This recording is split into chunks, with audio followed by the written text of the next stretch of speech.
Oh, good morning. It is early this morning. I hope you can join me at this hour. If you can't watch, tune in later. But we've got some interesting material to cover this morning. When we come back, the latest outrage, the latest moment of disbelief and unbelief at the CBC when we come back. So we are in a very precarious position in this country. We need political change, but we also need the resolve to resist.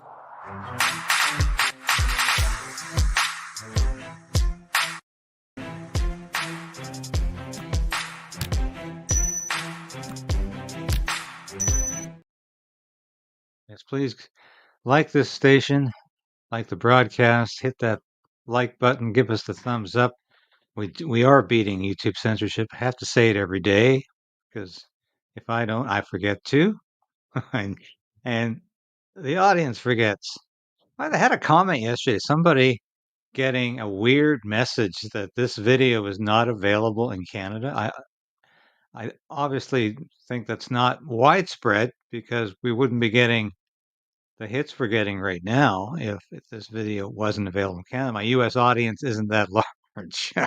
I find that out every day when I look at my results on Rumble. So it's growing, but it's certainly not. So I don't know why. I'm looking into that. I hope others of you are not finding that. Obviously, you're not watching right now, but if you're getting that message, you're probably not watching the video, is what I mean. So we'll see. Anyway, apologize for the early hour this morning. I've got to get a haircut early this morning so I can get to work for the usual time, and it's just everything is pushed a little earlier, but fascinating material here. Catherine Tait, the president of CBC. I've always enjoyed her testimony. And we'll watch it in a minute. But this is incredible. And I'll tell you why I think it's incredible.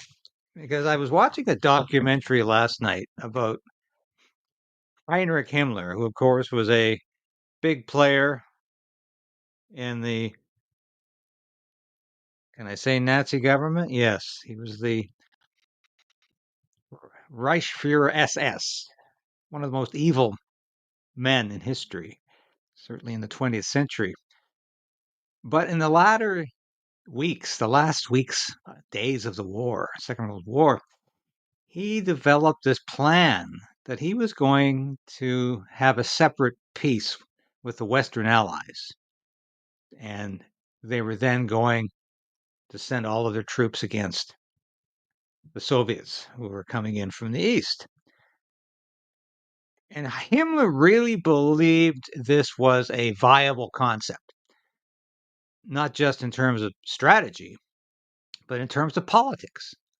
He believed that the Western leaders would accept him as a legitimate arbitrator for Germany and for whatever German government remained in to replace Adolf Hitler. So he was in such a state of delusion he couldn't see. Nobody wanted to deal with him. He was beyond the pale. He was beyond anybody possibly imagining rapprochement, anybody imagining accommodation with this man who is responsible for the Holocaust, who was responsible for unspeakable crimes against humanity. But that didn't bother Himmler because he thought, well, I am indispensable. And I'm not comparing Justin Trudeau to Heinrich Himmler or anybody else in that cast of characters in terms of their crimes, but I am in terms of delusion and narcissism. And people who think they're indispensable really think that nothing they do matters. And Justin Trudeau is in that mode right now, and we'll talk about that later when we view question period. But Catherine Tait, this is a woman who has been on the hot seat at the Heritage Committee numerous times. And she spent $1,000 a night at the Summer Olympics. And I'm just going to read a bit from this National Post story here. Now, CBC Radio Canada is the official broadcaster of the Olympics in Canada through to 2032, the Brisbane Games. So that's 8 years away. Now, upon her arrival in Paris, a driver picked Tait up and brought her to the Olympic Accreditation Center. She then crossed the street to check in for 4 nights at the luxurious Hôtel de Collectionneur, billed as Paris's biggest 5-star hotel and just steps away from the Champs-Élysées. It was taken over by the International Olympic Committee, IOC, to host international dignitaries and foreign ministers throughout the Games. According to public disclosures, Tait expensed just under $4,000 for her 4-night stay at the swanky hotel. In a statement, CBC spokesperson Leon Marr said the choice of accommodation complied with the organization's travel policies, but he did not offer further details. Now, I could read on about this. And I've told you before, when I was a public affairs officer in the Canadian Air Force, it wasn't yet reclassified as the Royal Canadian Air Force at that time. I was stationed at Comox, British Columbia, my hometown. And I used to always have CBC reporters come over to the base to do stories on our search and rescue squadron, 442 squadron, on our maritime patrol squadron, 407. We had a fighter ops squadron, 414 squadron. Always news, good news for the Canadian military. And I used to have a lot of very top-notch CBC reporters come over. And I always used to laugh, though, because if I invited CTV or the local affiliate from Victoria, there was one guy with a camera. He'd take the camera shots, he'd do the stand-up, he'd do the interviews, and that was it. That's all I could afford. CBC would send 3 people. And I'd say, why do you think got 3 people? Well, of course, there was the star, the reporter, and there was the cameraman. And I said, what's the third guy for? He brings the bagels, was the joke. I think she was serious. But that's how it's the mentality at CBC. It's almost like a bunker mentality in the last days of the Second World War. They don't understand reality anymore. And Catherine Tait really thought the optics here weren't going to bother anybody because here she is constantly being forced to defend the fact that CBC is operating in the red despite getting another stipend of money from the taxpayers. They're at $1.3 billion a year. And I wrote a paper on this over 10 years ago, arguing that it was time to sever taxpayer money from the CBC, not to make it disappear, but to privatize it, to fund it. If it's so damn good of an organization, let it operate independent of taxpayer money. And finally, the Conservative Party came online about this. They didn't want to talk about it when I first raised it. I brought it to a number of prominent MPs at the time. Nobody wanted to talk about it. Now, Pierre Poilievre, continues to say defund the CBC. This, for me, is a litmus test about the credibility and sustainability of his conservative politics, his principles, his conservative principles. If he continues to say defund the CBC, I continue to believe that Pierre Poilievre wants real change in Ottawa. And as I say, defunding the CBC is a litmus test because every other conservative government has retreated from that position. They might fancifully talk about it when they're in opposition. They might say, hey, it's not a bad idea. And when we're government, watch and see. But nothing ever happened. Poilievre, I think, will be different. I hope he'll be different. But watch this exchange between Catherine Tait and Jamal Jamani, the Conservative MP, who's sitting on the Heritage Committee. And absolutely, it's stunning to see Catherine Tait play the victim. It's not the Canadian taxpayer who's the victim of this woman who just spent all of this money at the Olympics, who continues to be sitting atop an executive that gets bonuses in a corporation that can't afford to keep reporters on staff. They're laying off reporters while they continue to give bureaucrats, executives, bonuses. This is the unreality in the air there. But listen to this exchange. So I'd like to ask if you agree with a statement that's been attributed to you. And I'm going to quote, "The defund narrative has picked up momentum, especially as it relates to CBC television." Did that come from you? Yes. Okay. So that was reported last week by the National Post from an email they obtained from you, and I believe in January 2024. Is that correct? I presume so, yes. Okay. So when you look at the concerns over your expenses, right, which I think legitimate concerns over where your personal vacation time ends and where your billable time begins, when you see the concerns over news stories related to your bonuses that are going out and bonuses you may receive or executives receive, the $18 million that we've been talking about today, do you think any of that might contribute to what you yourself have observed as a growing movement to defund the CBC? I absolutely do not. Why is that? Because I believe that having experienced now the third appearance at this committee, I would say that there is a clear effort on the part of members of this committee to vilify and to discredit me. Oh, Catherine, that's what this is all about.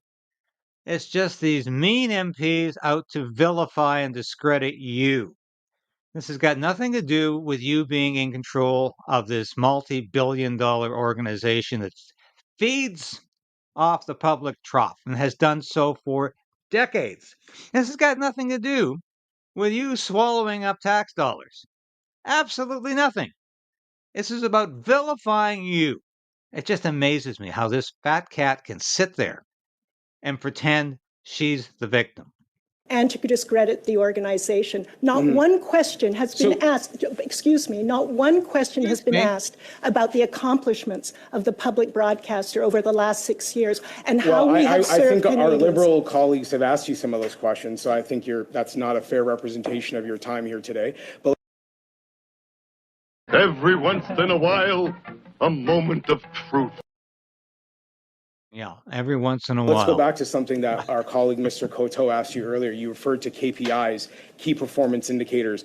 Would the idea that a growing movement in our country would like to defund your organization be weighed into an analysis of key performance indicators and determining whether the discretionary portions of the bonuses that you've acknowledged there is a percentage that is discretionary and not contractually obligated, that those percentages that you might consider, if people don't like what we're doing, if people don't trust us, if people would like the government to take money away from our bloated organization, maybe we shouldn't be spending more of their money than we have to. Could that not cross your mind in analyzing the KPIs? We do not take into consideration political wins or influences in determining our business metrics. So you would. Credible statement. We don't take into account political statements or reality or any. I'm sorry, you're at the mercy of the government, which is at the mercy, supposedly at the behest of taxpayers and voters. And you don't consider politics? You would call it a political reaction for the average Canadian to hear that you're doling out $18 million in bonuses, that you're billing the taxpayer for your time in Paris while on a personal vacation. That's a political concern that the average Canadian wouldn't have a pure interest in that based purely on the fact that they are giving you their hard-earned money through taxes? I'm not sure I understand what you're getting at on this question. I'm 30 sorry. seconds, please. I'm not sure I understand the question. This is how delusional Catherine Tait is, how delusional the CBC is, how delusional the Liberal government is. I don't get it. Why would people be upset about this? We're giving away bonuses to executives.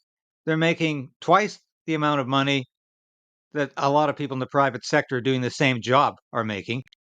They're making a lot more money than most Canadians could ever dream of making.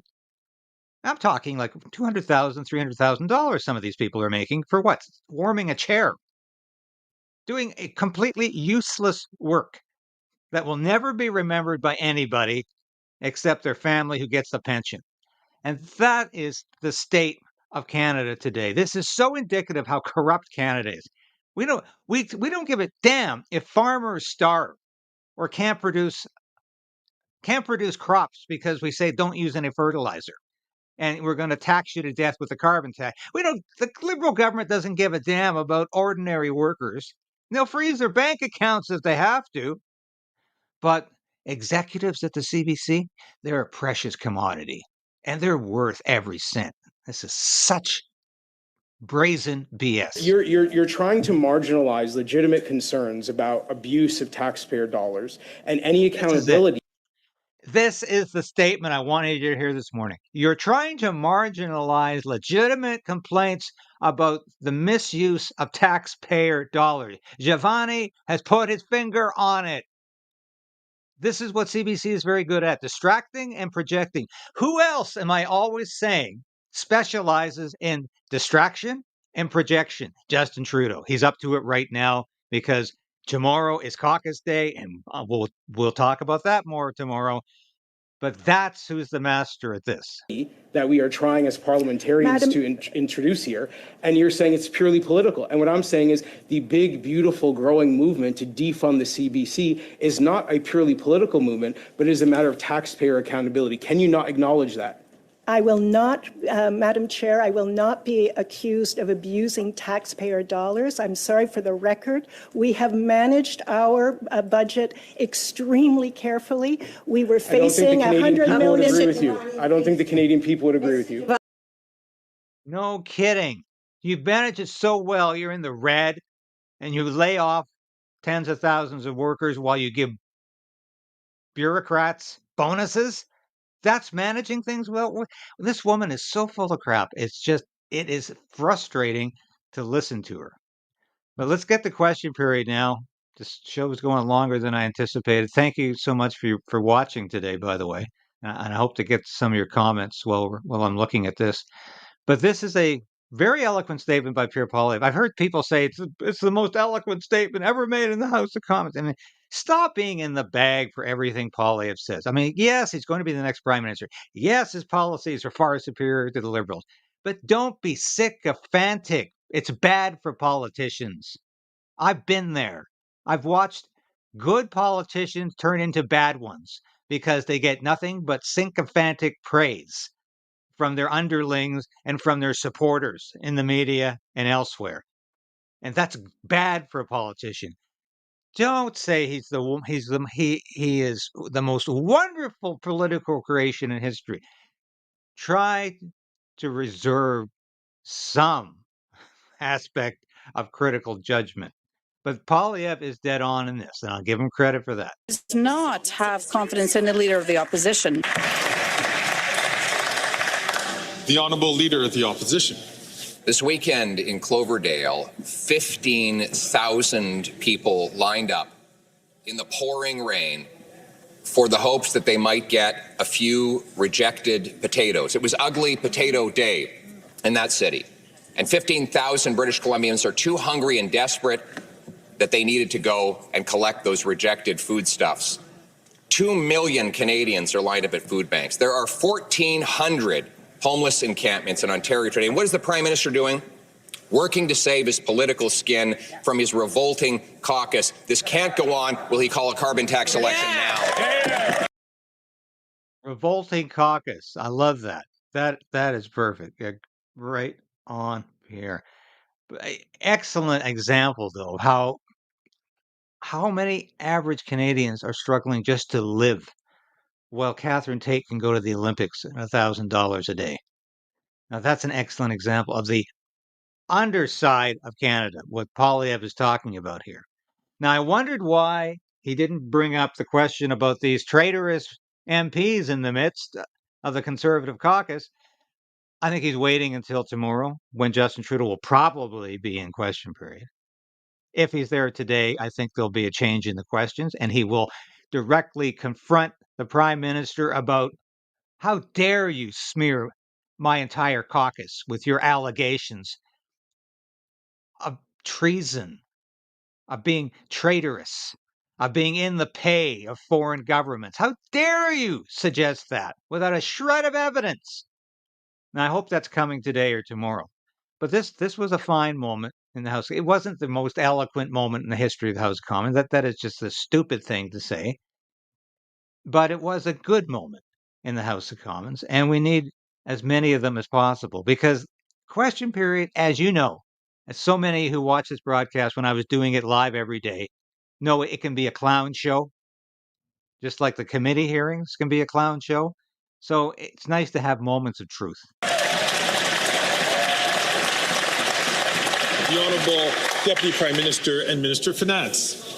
Mr. Speaker, I would really hope that every single MP in this House would agree that in our great country, no one should ever go hungry. But when Conservatives talk about the most vulnerable, they are crying crocodile tears. And how do I know that, Mr. Speaker? I know that because they have had the gall to vote against a national school food program, a program that will feed 400,000 Canadian kids. How can they look themselves in the face when they oppose feeding Canadian kids? Yes, that's right. The Honourable Leader of the Opposition. That program, though it has costed millions, has not fed a single hungry child. It has fed bureaucracy, which is all it ever was intended to do. Meanwhile, 2 million people are lined up at food banks. We've got 15,000 people that will line up for a, quote, ugly potato because they can't afford to eat. We have diseases like scurvy that are back. And 1 in 4 kids go to school hungry after 9 years of this Prime Minister, yet his priority is saving his political career from his revolting caucus. This cannot go on. Will he call a carbon tax election? There's that revolting caucus again. He couldn't resist it. And of course, it's a great line.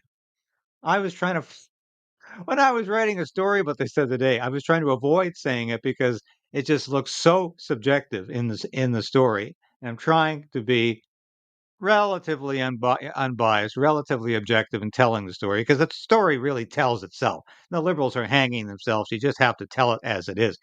But it's just so difficult not to say revolting caucus, and I'm glad Poilievre said it here. The Honourable Deputy Prime Minister and Minister of Finance. Mr. Speaker, the Conservatives are damning themselves with their own words. I was at a school in downtown Winnipeg on Friday. I was there with Premier Wab Kinew, and we gave those beautiful, wonderful children some bannock. Some bannock. Yeah, and they had a photo op in Winnipeg for the NDP premier and the Liberal finance minister. How nice. A little carton of milk, some jam, some butter, and a banana. That was not bureaucracy that fed those kids. That was the deal we've done with Manitoba. The Conservatives are against feeding kids.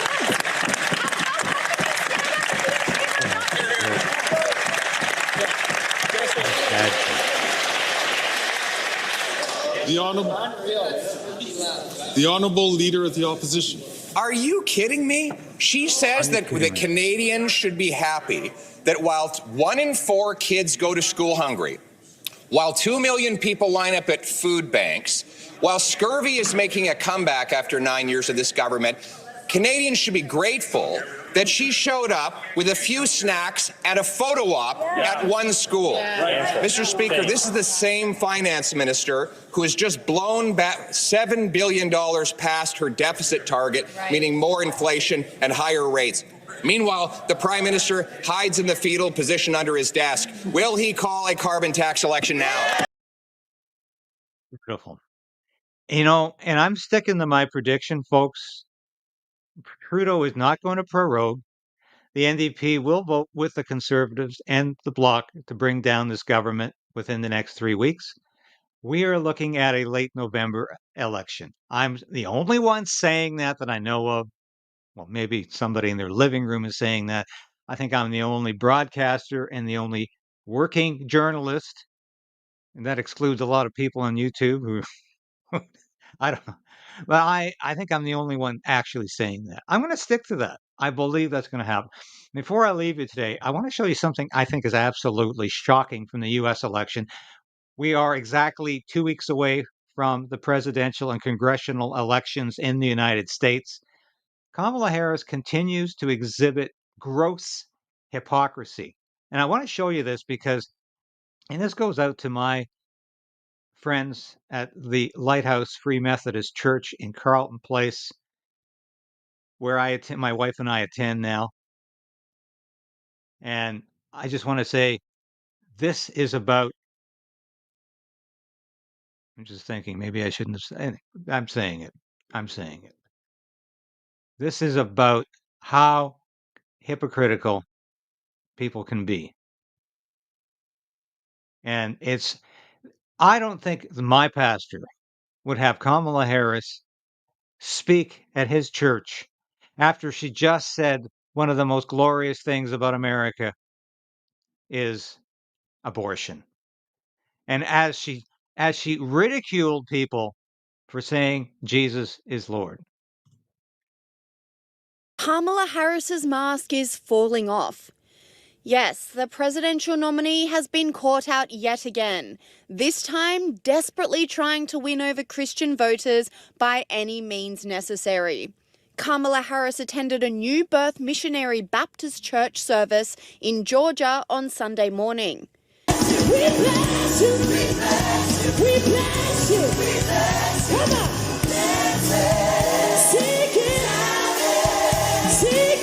Kamala Harris delivered a cringeworthy sermon at the service. A person passed by, sees the man lying in his path, and walks around him, not wanting to be bothered.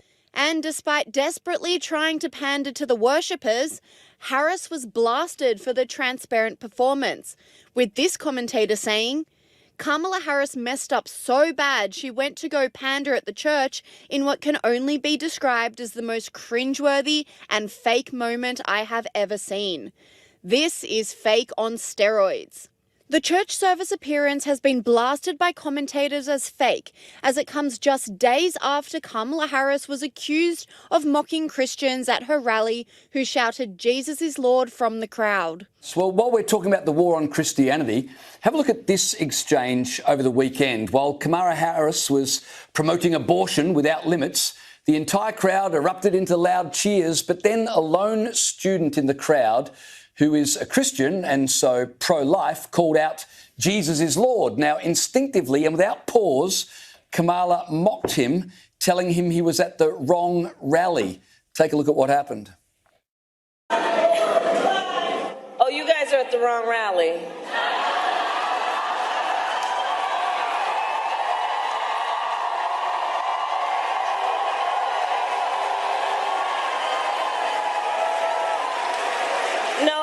You meant to go to the smaller one down the street.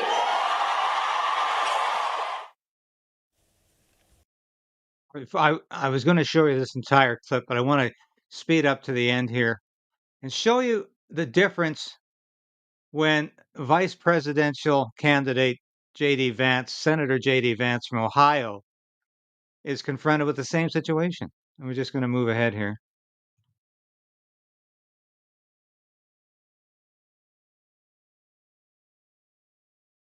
Excuse my, because otherwise we're going to be a while.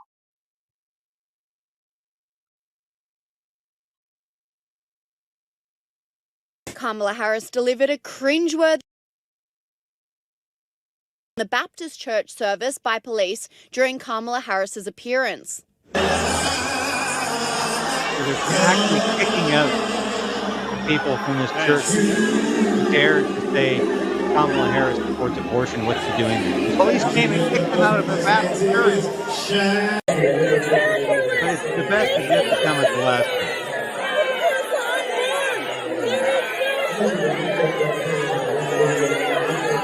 Vice presidential candidate J.D. Vance clapped back at Kamala Harris's stunt, proudly proclaiming Jesus is King as the crowd roared in agreement during a rally. Anti-Christian rhetoric and anti-Christian approach to public policy. I don't think that we've, that's right, Jesus is King, and I don't think that we've seen...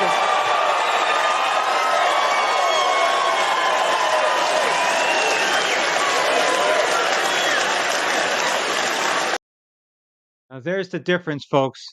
Kamala Harris, you say Jesus is Lord at her rally, you get a response that says, get out of here. You're at the wrong rally. We don't acknowledge Jesus as being Lord. You go to a Republican rally and somebody says Jesus is king. J.D. Vance says, that's right, Jesus is king. There's the difference. And even if you say it's an acknowledgement that there are a lot of evangelical Christians and a lot of conservative Catholics in the United States who are going to be furious over Kamala Harris's dereliction, over Kamala Harris's complete ignorance of what America still is in terms of its Christian membership. At least J.D. Vance acknowledges reality, that you don't run for president and insult a huge swath of American voters. You don't belittle Christians in the United States. How dare she? And that response from J.D. Vance was not just the politically right one, it was the morally right one. And thank God he didn't have to think about that, did he? It wasn't, scratch my head. What should I say? No, it was, yes, Jesus is king. And you know what? As I always tell people, Kamala Harris will one day have to acknowledge Jesus is Lord, because there will come a day when every knee shall bow and every tongue confess that Jesus Christ is Lord. And I am unapologetic about saying that on this broadcast, unashamed to say that, because I've been saying it my entire adult life, and it's part of what defines me. And it always has defined and informed my political perspective. And it will continue to, because I still think we live in a country where we have free speech, when we have freedom of religion. And that's why I'm doing this show. That's why I'm here every morning. I'm up at 5 producing this show so I can start my work at the Post Millennial, because I believe what I'm doing here is important, because I want to bring you as much truth as I possibly can, as much of the news that you need to know. And so we can all continue to resolve to resist this Trudeau tyranny and this woke ideology that continues to tell us what to think, how to believe, and how to live. And we reject that uncategorically. Thank you for watching today. I went a little overtime. We love you. Thank you for your comments. And I wish I had more time to do it. I'll be back again tomorrow. Exciting day. It's Wednesday. It's caucus day. We're not going to have, I might even have to do 2 shows tomorrow to talk about the fallout from the Liberal Party caucus, which is at 10 o'clock tomorrow. Big stuff. Historic times. Great time to be alive. Great time to be a free Canadian. And I'll say this at the end. This has been the most popular item in our store. I encourage you to get one. I'm a Canadian, a free Canadian. This is what John Diefenbaker put on the 1962 Bill of Rights, and we should all have that emblazoned somewhere in our house, because we are still free Canadians. Thank you for watching today, folks. God bless, and we'll be back again tomorrow.